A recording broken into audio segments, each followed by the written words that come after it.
నంద్యాలలో వ్యాపారుల మధ్య లోకల్ నాన్ లోకల్ పంచాయతీ మొదలైంది. స్థానిక వ్యాపారులకు కొత్తగా సెల్ పాయింట్ ఏర్పాటు చేసుకున్న మార్వాడీలకు మధ్య వివాదం రేగింది. కొత్తగా వచ్చిన మార్వాడీల కారణంగా తమ వ్యాపారం దెబ్బతింటోందని Nandyal mobile shop owners association అంటోంది. అదే విషయం పోలీస్ స్టేషన్ కు కూడా చేరింది. షాప్లో ఆన్లైన్లోనే మేము చాలా దెబ్బతిన్నాము. ఆన్లైన్ రంగంలో మొబైల్ షాప్లో ఎలా ఉన్నాయంటే పరిస్థితులు, మా దగ్గరకు వచ్చే ప్రతి ఒక్క కస్టమర్ కూడా ఆన్లైన్ చూసే వస్తారు. మా వ్యాపారాలు అంతంత మట్టుకే ఉన్నాయి. కావున ఈ కొత్తగా వచ్చే మార్వాడీలకు ఎవరే కానీ మార్వాడీలు కానీ వద్దనుకున్నాము. కాబట్టి మాకున్న డిమాండ్ ఒకటి, అది సిఐ సార్ కానీ అందరికీ మేము ఒక యూనియన్ తరఫు నుంచి పొద్దు నుంచి సాయంత్రం వరకు ఇప్పుడే రిహర్సల్ కార్యక్రమం తెలియజేయడం ఏమంటే, మాకున్న బాధలు చాలా ఉన్నాయి. రెంట్లు కూడా కట్టలేని పరిస్థితుల్లో ఉన్నాము.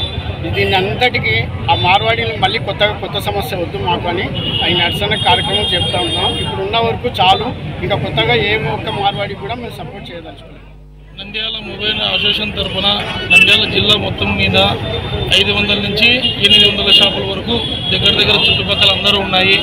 కానీ మేము మా వరకు తెలిసిన విషయం వల్ల మేము ఇక్కడికి వచ్చినాము. ఇక్కడికి మొత్తం కలిసి ఈ కొత్తగా మార్వాడీస్ పెడుతున్నారు కాబట్టి వాళ్ళు పెట్టకూడదనే ఉద్దేశం చేత ఇక్కడికి మేము అందుబాటులో ఉన్నాం. కాబట్టి అందరం కలిసి అసోసియేషన్ తరఫున ఇక్కడికి వచ్చినాము. వాళ్ళని ఎటువంటి పరిస్థితుల్లో పెడితే అందరూ ఉపాధి కోల్పోతారు. ఎంప్లాయీ అంటే మన దగ్గర షాప్లో పనిచేసే గుమస్తాలు కానీ, టెక్నీషియన్ కానీ, యాక్సరీస్ కానీ ఏదైనా సరే వాళ్ళు ఐటమ్స్ ఎలాంటి ఐటమ్స్ తెస్తున్నారంటే అది మేము చెప్పకూడదు. అది మీరు చూసుకోవాలి ఒకసారి. ఇది కొనకూడదని అందరికీ గురించి మేము చెప్తున్నాం. లోకల్ వాళ్ళు కూడా మొబైల్ షాపు వాళ్ళకే, లోకల్ ఉన్న షాపు వాళ్ళకే సపోర్ట్ చేయవలసిందిగా కోరుచున్నాం. ఇప్పుడు ఇక్కడ ఉన్న వ్యాపారాలే ముందు ఆడికాడికే ఉన్నాయి.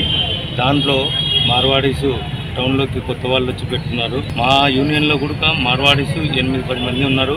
వాళ్ళు గత 10-15 ఏళ్ళ నుంచి ఉన్నారు. వాళ్ళకి మేము సపోర్ట్ చేస్తున్నాం, వాళ్ళు మాకు సపోర్ట్ చేస్తున్నారు. మా వ్యాపారాలను దెబ్బతీనికి కొత్త చీరల షాపులలో నుంచి నష్టపోయినామని వచ్చి మా వ్యాపారం పెట్టుకొని మున్సిపల్ కాంప్లెక్స్లో రెంట్కు తీసుకొని వాళ్ళు మా వ్యాపారాలను దెబ్బతీస్తున్నారు. ఆ ఒక్కని వల్ల మా 200 మంది కుటుంబాలు, అంటే 200 మంది కుటుంబాల్లో ఇంటికి 5 మంది లెక్కేసుకున్న 10,000 మంది నిరుద్యోగులుగా పడిపోతారు.